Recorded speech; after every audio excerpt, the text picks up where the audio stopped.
এখন আপনাদের সঙ্গে আমাদের ম্যাচের বড় ভাই, খুব ভালো একজন মানুষ, ইনোসেন্ট, ওনার সম্পর্কে কিছু তথ্য জানাবো এবং যাকে আমরা লেবুর বাপ হিসেবে সংজ্ঞায়িত করি।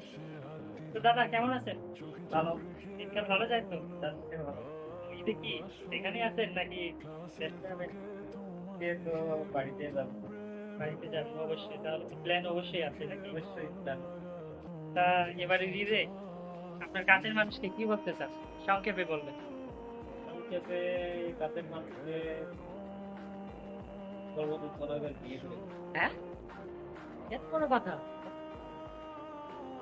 সবারই প্ল্যান তো পুরাধুরা। সবারই উদ্দেশ্য একই থাকে। কি উদ্দেশ্য? একটা ছেলে চাকরি করে, সবারই বেকার ছেলের উদ্দেশ্য থাকে একটা চাকরি, তো মানে জব হোল্ডারেরও উদ্দেশ্য একই থাকে। মানে আপনি ডাইরেক্টলি বলে দেবেন যে আসো বিয়ে করি, লাইফ গুছানো যাবে পরে নাকি? লাইফ পরে গুছালি, সবাই আগে লাইফ গুছায় তারপরে বিয়ে শাদী করে, আর আপনি না হয় আগে বিয়েটা করলেন তারপরে লাইফটা গুছালেন। চিন্তাধারা কিন্তু সেই আমাদের লেবুর বাপের, ঠিক আছে?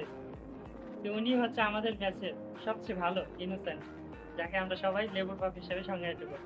তো আজ থেকে গাইস চিনে রাখবেন এই যে লেবুর বাপকে, ঠিক আছে? ওকে, ঈদ মুবারক।